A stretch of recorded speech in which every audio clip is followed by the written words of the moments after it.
A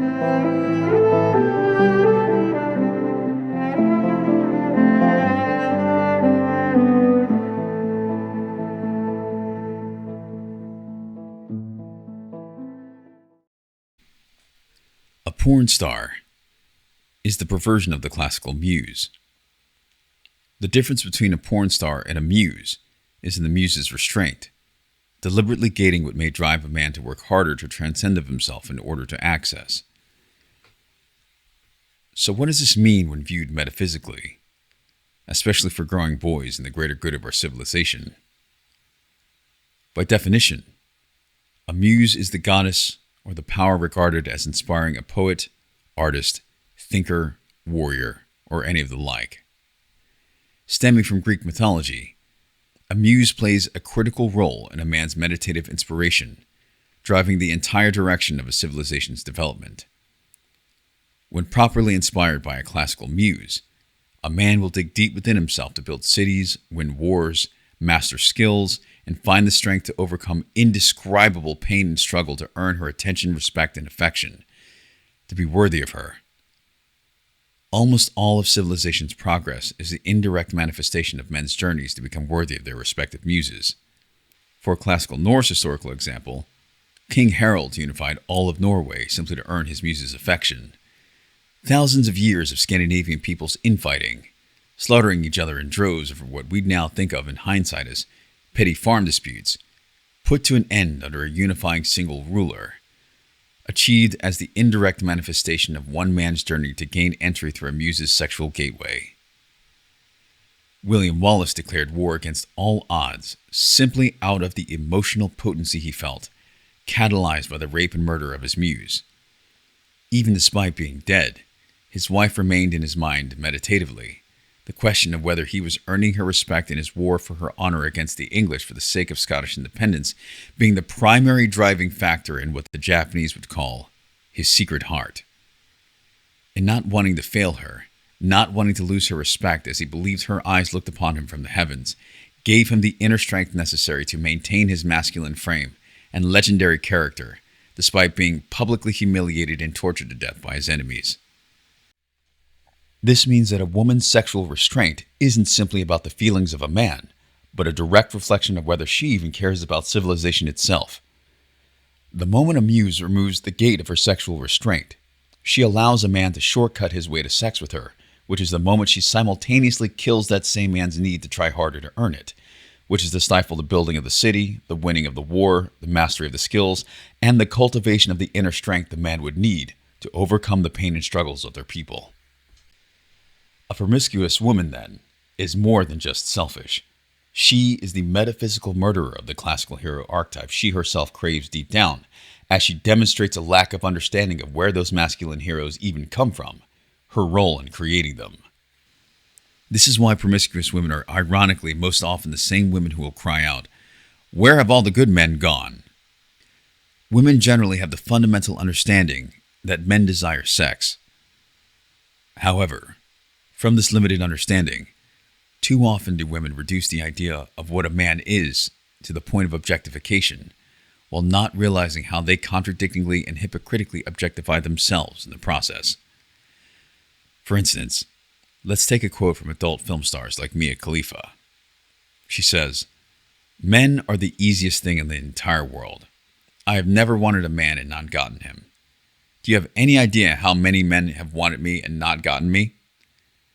There has never been a single man that I have wanted, that I have not gotten because men, they are cheap and easy." Women like Mia Khalifa are literally professional sex objects, and saying so is no insult, but a mere statement of fact. So it would make sense why, without an individuated Jungian shadow, she would project men as objectified in her mind.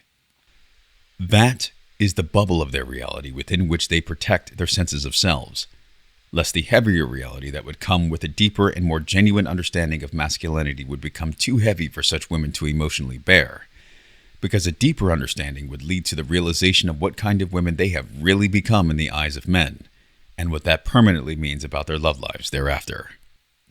Women like her are what they hate in men, while lacking self-awareness, and it is no coincidence that women like her, while claiming that they can have any man that they want, somehow magically never seem to end up married to the kind of men they want. Coincidence? No shot. But this article isn't about criticizing promiscuous women. It is about bringing the best out of young boys as they turn into men. Allow me to explain. I am mixed race. To keep things simple without overcomplicating my story with specific genetic percentages of this and that, my mother was white and my father was black. Meanwhile, no child enters the world despising his mother. Human development just doesn't work like that. Whether a child is of mixed heritage or not, his very biology hardwires him to love his mother. A newborn doesn't attach good or bad labels to white or black. He simply bonds to the woman who bore him, and others who remind him of her. So when that natural attachment is absent, it's usually due to unusual circumstances surrounding the child's birth or upbringing. But as a rule of thumb, children are born predisposed to love their mothers, and by extension, people who resemble them. It's a built-in survival instinct.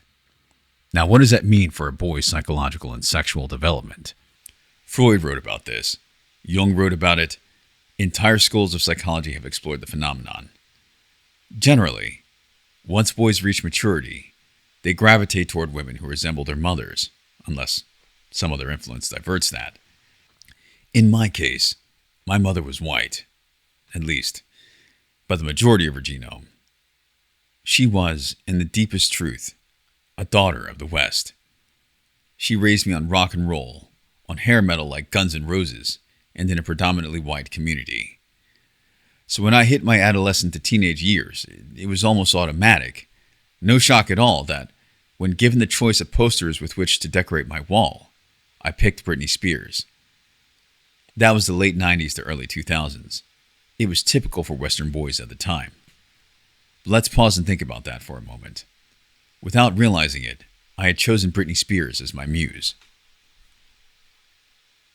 What does that mean, psychosexually? Because actions speak louder than words, my teenhood pubescent erections for this muse, or others like her, psychoanalytically implied that I was asking these questions subconsciously and existentially, such as, what would it take to earn this woman's respect, affection, and loyalty? How can I earn access to her eggs? Note the very specific use of wording here. Earn access to her eggs and earn her respect, affection, and loyalty, which then implies so much else about the trajectory of my and millions of other boys' development throughout the process of answering those and the following questions. If the key pillars of masculinity are to provide, protect, and advance one's civilization, then to which civilization does this muse, Britney Spears, belong? Who are the people you need to protect? Who are the people you need to provide for? Who are the people you devote your best masculine traits to advancing? And what about this muse, Kate Beckinsale from Underworld? Or this one, Nicole Kidman from Jimmy Choo? Their vague phenotypic resemblance to my mother meant that my sexuality was growing naturally and healthily for a young heterosexual boy. These women were realistically unattainable for me at that age, not only due to the massive age gap, but also because of practical proximity and socioeconomic factors. But as inspired by these muses, how would answering those existential questions about earning their respect, affection, loyalty, and eggs manifest if I had converted that sexual energy into working hard enough to bring those answers into fruition? My testosterone would drive me into the perspective that barriers like socioeconomic factors are merely obstacles to be overcome, not excuses to give up, which would then mean embodying the spirit or archetype of a masculine conqueror of such obstacles. It would mean becoming physically fit, financially secure, emotionally strong, etc., as necessary to be a sexually competitive enough male at a high enough level of society for such a woman to look up to me with genuine respect, critical for her devotion, loyalty, and access to her eggs. To do that would mean providing such genuine sustainable value to her, our people, advancing the civilization in the ways contextually correct for me. But what is the difference between that and a fetish of objectification? Fetishes are the perversion of desire, akin to porn stars being the perversion of the classical muse. Fetishes occur when the positive and natural psychosexual, generationally cyclic effect of the muse, critical for the advancement of society, is broken. Fetishes are generally manifestations of rerouted sexual energy wrought from trauma, often an attraction devoid of the shadow of its responsibility. With that said, on the paternal side of things, before he died, my biological father was deliberate in how he lived and what future he envisioned for me. He was not naive. He knew exactly who he chose to procreate with and why. He understood the kind of environment he wanted for his son. He had been a kingpin drug dealer, sharper than most of the men around him, but he despised what he had become to survive in that world. He did not want me to inherit that life, or even be anywhere near it.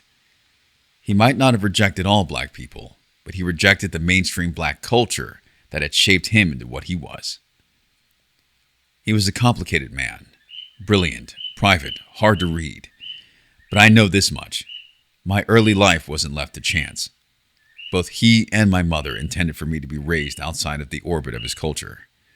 I know it because of the letters he sent her, which I later discovered had been burned by my stepfather. He wasn't trying to breed out white people.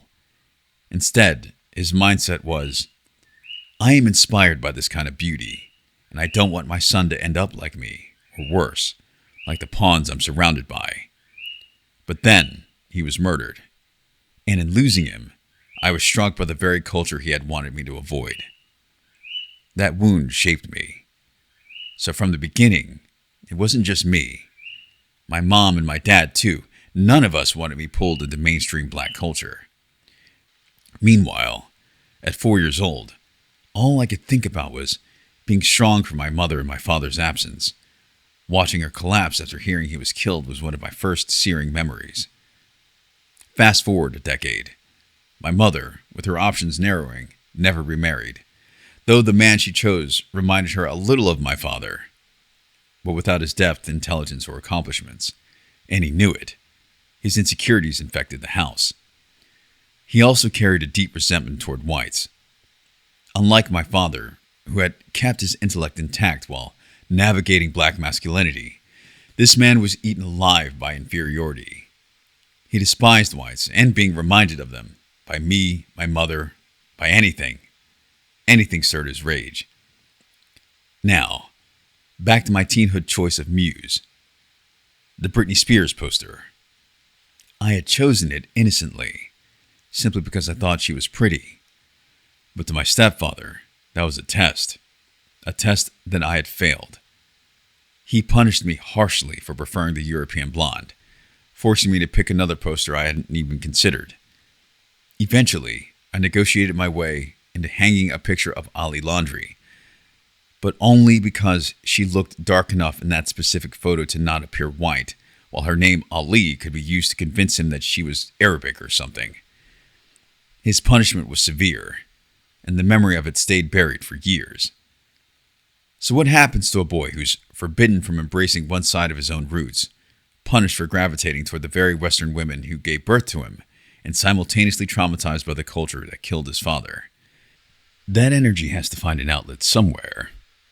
For me, it internalized into an obsession with Asian aesthetics. My grandmother's influence, her decor, my video games, school peers, all of it funneled that repression somewhere vaguely acceptable. Skip ahead. After military service, I confronted both my mom and stepfather about the past.